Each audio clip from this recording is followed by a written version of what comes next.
हौज़बिल्लाहिमिनश्शैतानिर्रजीम बिस्मिल्लाहिर्रहमानिर्रहीम। अस्सलाम वालेकुम डियर स्टूडेंट, कैसे हैं? अल्हम्दुलिल्लाह मैं खैरियत से हूँ। आई होप आप भी खैरियत होंगे।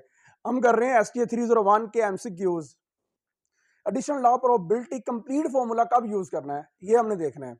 सबसे पहले अगर हम बात करते हैं कि अगर अगर दोनों के दरमियान ए और बी के दरमियान कुछ कॉमन आएगा, कुछ ना कुछ कॉमन आएगा, तो ये पार्ट आएगा एडिशनल लॉ के अंदर, probability A plus probability B. Additional law, अब देखो याद रखिएगा, एडिशनल लॉ यूनियन से आपने याद रखना है, माइंड में रखना है। Probability A union B is equal to probability A, union की जगह पे आप प्लस लगाएंगे, दोनों की प्रोबेबिलिटी अलग अलग करनी है और माइनस आएगा प्रोबेबिलिटी ए इंटरसेक्शन बी। और ये कब फॉर्मूला यूज करना है, माइंड में रखिएगा बात, जब दोनों में कुछ कॉमन आएगा।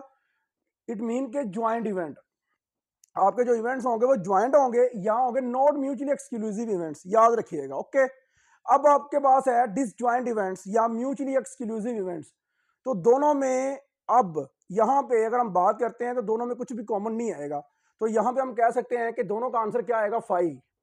क्या आएगा आंसर, फाइव आएगा। तो तब उसकी प्रोबेबिलिटी जो होगी, हम अगर फाइव की प्रोबेबिलिटी की हम बात करते हैं तो इवेंट ही कोई नहीं कॉमन होगा, तो उसका आपके पास आंसर आएगा जीरो। इस जीरो को आप यहां पे पुट कर दें तो देन फॉर्मूला हाफ हो जाएगा। Probability A union B is equal to probability A plus probability B. ये आपके पास आएगा जब आपके पास नॉट म्यूचुअली एक्सक्लूसिव इवेंट्स होगा, कंप्लीट फॉर्मूला। जब आपके पास नॉट म्यूचुअली एक्सक्लूसिव इवेंट्स होगा तो याद रखिएगा, फिर आपने कंप्लीट फॉर्मूला लगा के और उसमें कुछ ना कुछ कॉमन देखना आपने। तो याद रखिएगा ज्वाइंट इवेंट, ज्वाइंट इवेंट मतलब not mutually exclusive events, disjoint event मतलब के म्यूचुअली एक्सक्लूसिव इवेंट्स।